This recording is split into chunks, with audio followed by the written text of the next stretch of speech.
press record. Here we go. Why did God tell the prophet Hosea that he should marry a prostitute? Okay, this is an amazing story. You're going to find it in the first 3 chapters of Hosea. And, the Bible gives it in very factual language, which kind of, I think, almost detracts from the emotions that are going on here. And the primary reason why God does this is that God is harnessing the power of social media.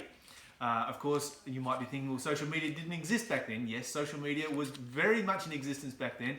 It was just as powerful today. And in effect, what God was doing was creating a scandal, because everybody loves a scandal.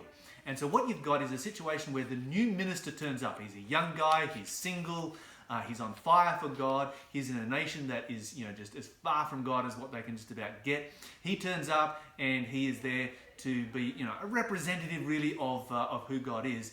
And then God tells him to marry one of the local prostitutes. Now, the moment that he does so, he's gone from being relatively obscure to everyone in the nation of Israel knows exactly who Hosea is because of the power of gossip and scandal. So God has created a bit of a scandal here.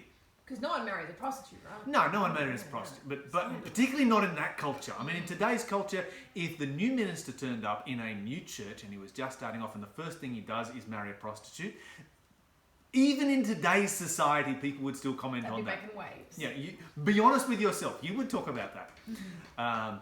But back then, this was a scandal just of another level altogether. So you know that this message went across the nation of Israel faster than if Twitter had been invented. And so God was harnessing the power of social media, of scandal, to get a message out to his people.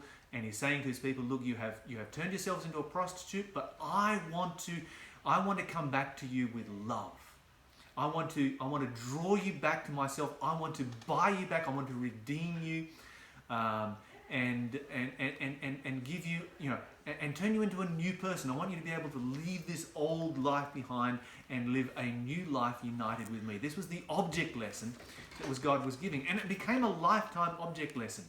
And of course, Hosea loved her, truly, totally loved her with his whole heart. Now, you might be thinking, well, how can love possibly exist in a arranged marriage? Well, if you study arranged marriages, love is actually a very common thing in arranged marriages, because love is a principle.